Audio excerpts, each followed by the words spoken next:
అదృశ్యం కేసు పోలీసులకు సవాల్గా మారింది. 17 రోజులు గడుస్తున్నా వారి ఆచూకీ లేకపోవడం పలు అనుమానాలకు దారితీస్తోంది. నంద్యాల పట్టణ శివారులోని విజయనగరం కాలనీకి చెందిన నరసమ్మ మరియు ఇద్దరు కూతుళ్లు నందిని, స్వప్నాలు అదృశ్యమై 17 రోజులు గడుస్తున్నా పోలీసులు గుర్తించలేకపోవడం పట్టణంలో విమర్శలకు దారితీస్తుంది. కుటుంబ సభ్యులు ఆందోళన చెందుతున్నారు. విజయనగర్ కాలనీకి చెందిన భాషతో నరసమ్మకు 36 సంవత్సరాల క్రితం వివాహం జరిగింది. వీరికి 5 మంది సంతానం ఉన్నారు. వీరు బొంతల వ్యాపారం నిర్వహిస్తూ జీవనం గడుపుతున్నారు. ఈ నెల 2వ తేదీ ఇంట్లో కుటుంబ సభ్యుల మధ్య గొడవ జరిగినట్లు బంధువులు పేర్కొంటున్నారు. నరసమ్మ ఇద్దరు పిల్లలతో కలిసి క్రాంతినగర్ కు కట్టెపుల్లల కోసం వెళ్లింది.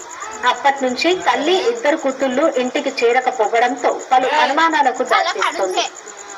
నంద్యాల తాలూకా పోలీస్ స్టేషన్ లో ఈ నెల 6వ తేదీ మహిళల అదృశ్యంపై పోలీసులకు ఫిర్యాదు చేశారు.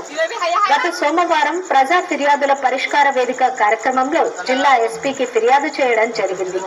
కేసు విచారణ నంద్యాల తాలూకా సిఐ ఈశ్వరయ్యకు అప్పగించారు.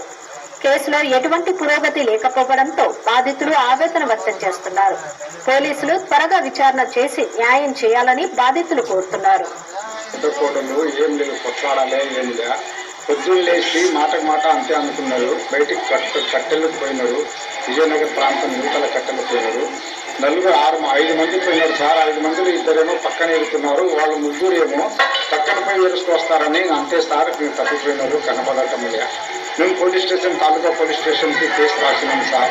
ఇంతవరకు 17 రోజులు అవుతుంది, ఏమి లే. ఆ తర్వాత సీఏ కూడా అడిగినాం. సీఏ కూడా చెప్తా అన్నాడు. సీఏ చెప్పి కూడా 4 రోజులు అయింది. ఆ తర్వాత సందన అనుకొని ఎస్పీ దగ్గర కూడా పోయినాం. ఇంకా అంతే సార్, ఇంతవరకు ఏమీ అడ్రస్ తెలియాలి.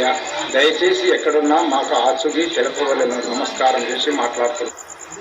నంద్యాల విద్యుత్ శాఖ కార్యాలయం వద్ద అవుట్ సోర్సింగ్ సిబ్బంది రిలే నిరాహార దీక్ష